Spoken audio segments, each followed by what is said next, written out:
thanks God, I'm alive. Hindi sila nai-stress dyan, layo ng biyahe. Pinipran ako pumunta ng Manila.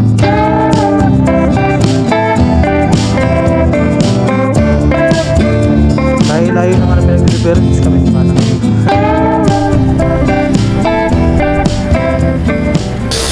Yun, so what's up mga tol? Kamusta ang buhay-buhay? Samahan nyo ako sa trip ko ngayon.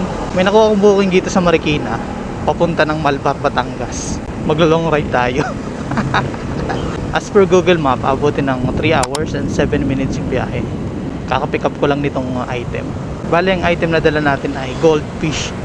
Natanong ko naman sa pick up to kung kaya ba ng biyahe ng goldfish. Kaya naman daw kasi lagi sila nagpapadeliver ng goldfish. Hindi naman daw sila namamatayan so far. Di ayos. Tara, biyahe tayo ng long ride mga tol. Okay lang din naman tong biyahe na to kasi ang gagawin ko pagka deliver, dediretso ako ng San Pablo para doon ako matutulog. Taga doon din kasi ako, ta San Pablo City. San Pablo mahal ko Ewan ko ba ang trip ko sa buhay. Basta samahan niyo ako mga tol, update ko na lang kayo. Malayo-layo to, 79 kilometers. Let's go. Alright. Quick update mga tol, tayo ay kasalukuyang nasa Muntinlupa na. Kumain lang ako saglit, nag-Paris muna ako. Medyo nagutom na ako Pero yun, bakbakan ulit tayo. As per Google Map, 10:44 arrival natin doon. 1 hour and 24 minutes pa sa loob ng 45 kilometers. Wala akong makitang kasabay pala. Naghahanap ako ng kasabay, baka sakaling may makakasabay yung booking Wala makuha Kaya mo na.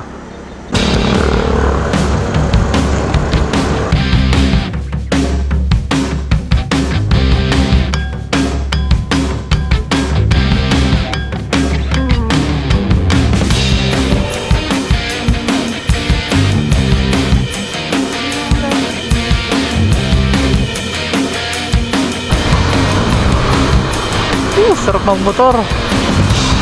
Alright. Kalambana mga tol. 28 minutes away na lang tayo mga tol. Alam niyo yung ang trabaho ko na is magmotor. Pero nakangati pa rin ako minsan mag long ride. Kaya pinalagan ko tong Marikina to Malbar Wala din nag-a-accept itong booking na to Ayun, natripan. Di biyahe ka malala ngayon. Pero sa totoo lang sarap magmotor. Alam niyo kahit pagod na ako, nag-enjoy ako. Sarap sa feeling kaya magmotor.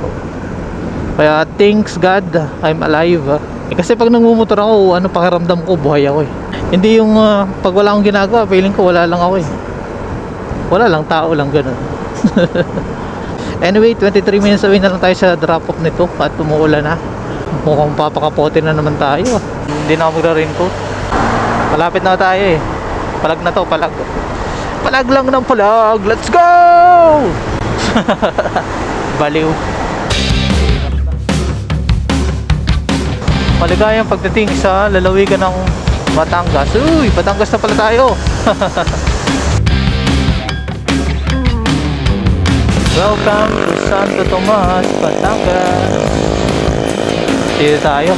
Pakanan tayo, pa Batangas tayo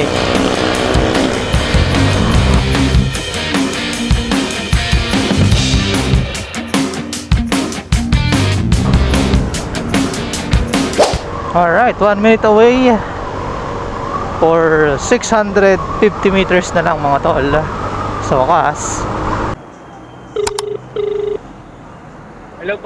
Hello po, good evening sir. Lalo mo po. Safe pa kaya itong mga isda na to? Hindi ba sila nai-stress dyan? Layo ng biyahe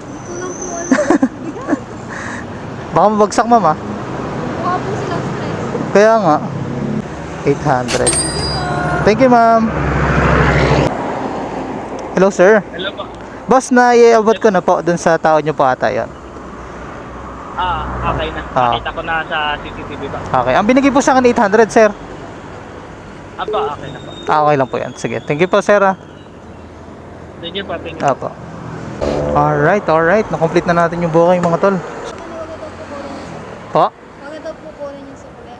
Sabi po ni sir. Opo. Ay sige ma'am, salamat Thank you po. Ang bait naman ni sir kasi actually lang yun 750 lang yung booking. Ang binigay sa akin ng tao niya is 800. 800 daw kunin ko. Tinawagan ko sir. Sinabi ko na 800 binigay sa akin. Tapos yun, lumabas ulit si ate. Binigay na sa akin yung, binalik sa akin yung 200. So bali 1,000 yung ano niya, pinaka-booking. Thank you Lord. At least diba naka 1,000 tayo, isang biyahe lang. Ano lang yun, almost 4 hours lang natin tinarabaho. Anyway, pahinga muna ng konti mga tol. Hindi ko alam kung uwi pa ako. Pag-isipan ko. Bili muna tayo ng pampagising mga tol. So ayun mga tol, napagdesisyonan ko na hindi muna umuwi ng QC. Bali doon muna ako uwi sa San Pablo, sa kamag-anak ko dito sa San Pablo. Mas malapit to eh. Nag-late na din kasi, magte-12 na. So already 11:53. Wala din akong makuha ang booking papunta ng QC o kahit pa Manila man lang. Walang pumapasok na booking. Siguro kasi gabi na rin talaga. Kaya ayun, so I decided na dito na lang muna talaga umuwi sa San Pablo. At least malapit-lapit. Balitaan ko na lang kayo kung ano mga mangyayari. Let's go, let's go!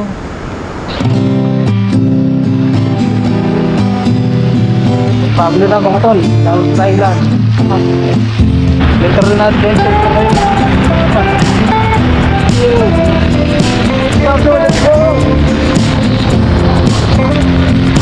Parang yung lakas naman na kaya nag-enjoy ko.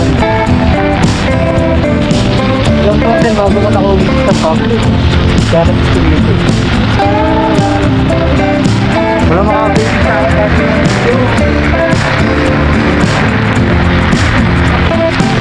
Awas grabe.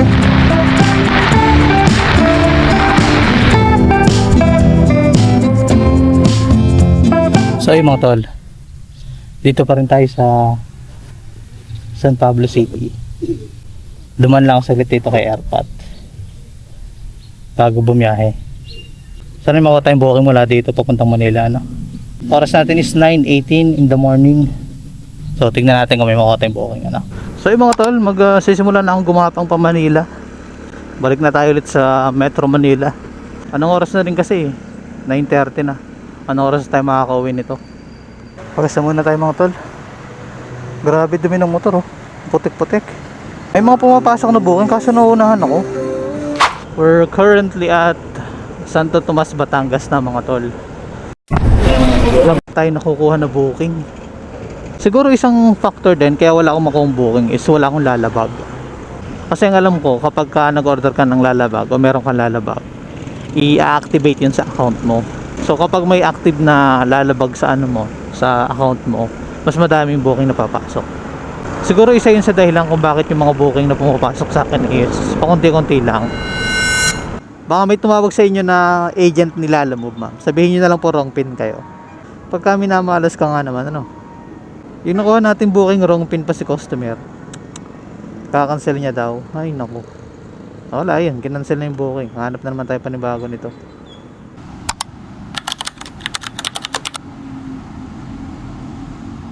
So, ayun mga tol. Na-take up na natin yung unang booking natin. Oh, grabe. Layo. 65 kilometers. 2 hours, almost 3 hours yung magiging biyahe nito. Layo. Update mga tol, may nakuha ulit akong booking dito sa Kubuyaw, papunta naman tong Batasan Hills. Tawagan natin si customer. Medyo malayo nga lang yung pick up nito, parang nasa around 6 kilometers. Pero okay lang kasi along the way lang naman yung pick up nito. 300 plus din yung niya, fare niya. Regular booking. Hello? Hello po, gandang tanghali po ma'am. Sa Lalamove po. Opo, nasaan na kayo, sir? Dito na po ako ma'am sa sa Nilo Dental Laboratory po pa. Opo. Okay, dito na po ako ma'am. Okay mga tol, nasa atin na yung pangalawang order natin. Ito naman i-postiso. Postiso yarn. Parang gusto ko muna kumain ha. Gugutom na ako, may karindire dito ha. Kain muna tayo dito mga tol. So mabilis lang nakain. Pares with rice po.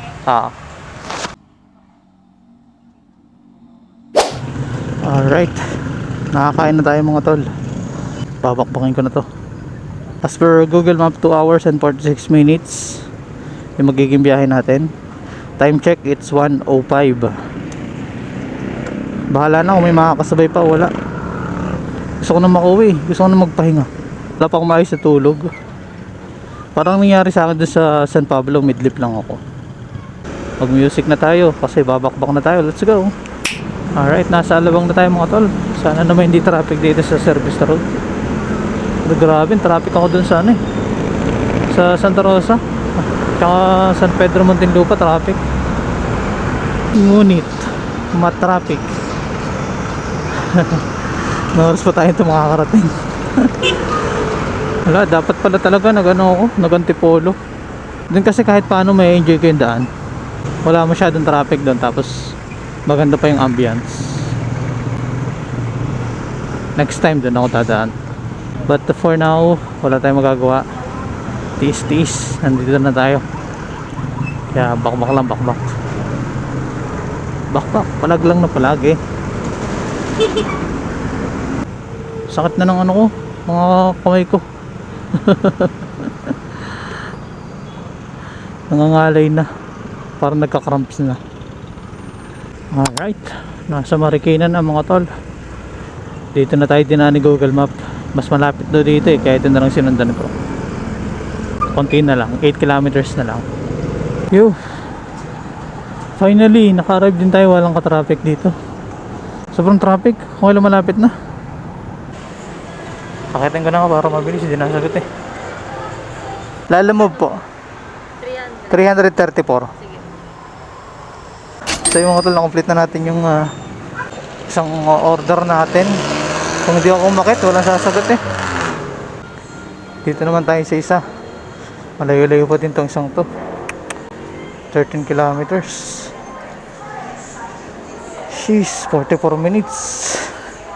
On to the next time mga tol. Time check pala, it's 4:03. 7 hours na din pala tayo nasa kalsada, ano. Tapos biyahe pa mamaya pa uwi eh. Ay nako. Ano sa tingin nyo mga tol? Talo ba ako dito sa biyahe na to? Sa tingin ko naman ay sakto lang. Nabawi kasi ng booking natin kagabi eh. Panalo tayo dito sa booking. At least kahit paano na-compensate niya yung biyahe natin ngayon, di ba? But anyhow, tayo ay papunta na sa last drop off natin. Huling booking natin ito mga tol. Alright, we're almost there mga tol. 800 meters na lang. Tawagan na natin to. Hello po. Kuya, saan ka po? Dito po ako sa kanto ng ano ma'am, General Luis sa may China Bank po. Saan po ba kayo banda? Ay, napakalayo mo. Napakalayo mo pa. Dito lang po nakapin ma'am. Saan po ba kayo banda? Miss Pascual Road. Pascual Road, General Luis. Pascual Road, General Luis. Opo. Dito lang po kasi nakapin ma'am. Ay, hindi ko alam. Hindi ko alam gusto niya. Ang sinabi sa akin. Di ba naku tinanong? Basta lang nag-book. From Pintang last drop off. Maghahanap pa tuloy ako. Sa Lalamove po. Ayun, si ma'am. Opo ata. Mali siya mag-pin, hindi naman niya sinabi sa akin. Kaya nga ma'am, hindi ko din, Dala niya ngayon, tapos mali yung pinin mo. kaya nga pa, hindi ko din kabisado, kaya natagalan ako. Bago magpa-deliver, hindi mo nagtanong ng eksaktong lugar. Ito na yan. Opo, ayun pa ma'am. Tayo mo ba ito? Hindi. Hindi po. Hindi. Wala. Okay. Yung ano po niyan ma'am, yung payment po. Bayad? Opo. Ako magbabayad? Opo daw. Ako magbabayad? Sabi po, Bakit ako magbabayad nito? Balik ko to sa kanila. John na May. John na May po yung nag-book. Magkano mabayaran sa'yo? 342 po. Hello ma'am, good afternoon. Hello. Yes ma'am, sa Lalamove po ito. Ako po yung deliver dito sa Novaliches. Opo. Bali yung payment po ma'am, hindi po kasi nagbigay si attorney. Sa inyo ko daw po kunin. Ay. Okay lang ba? I-cash ko na lang. Sige ma'am, wala naman na po tayo magagawa eh. Sige po, pasenda lang po ng ano, Sige. ng Gcash nyo. Text ko na lang sa inyo ma'am. Kung magkano. Dito sa number. Okay, sige po. Magulo din kasi ito nag-book eh. Sabi kanina, pinapera niya ako kanina na i-Gcash yung payment. Sabi ko kailangan ko ng cash. Tapos sabi, dito ko na daw kunin. Tapos ngayon, ganun din pala. Gcash din pala. Ay nako. So ayun mga tol, at last natapos din natin yung booking. Inabutan na rin tayo ng dilim Yung last booking ko hindi pa nagsisend ng payment Naantay-antay ko nga dun tagal mag-send. Baka mamaya kami pa tayo nun, layo-layo na nga nito. So ayun mga tol, ako'y gumagapang na pa uwi. Inabot na tayo ng dilim That was a very long day. Nakakapagod yung araw natin ngayon mga tol. Siguro ulitin ko pa to, yung gantong setup ng biyahe, yung long ride. Enjoy naman ako siguro ayun yung pinakapanalo natin doon. Yung kahit paano, kahit pagod, at least nag-enjoy tayo. So ayun mga tol, dito ko na lang din tapusin tong vlog na to. And salamat sa panonood at pagsama sa ating Lalo Move experience na long ride. O medyo long ride. Bahala na kayo, basta sa akin long ride to. Ano? At kung hindi ka pa nga nakasubscribe mga tol, subscribe ka na dyan. Malapit na tayo mag 1,000 subscribers. So help me reach 1,000 subscribers.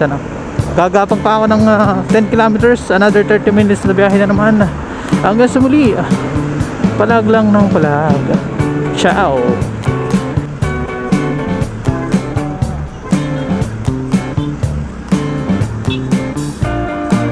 Walang yan, muntik pa makapasok sa index.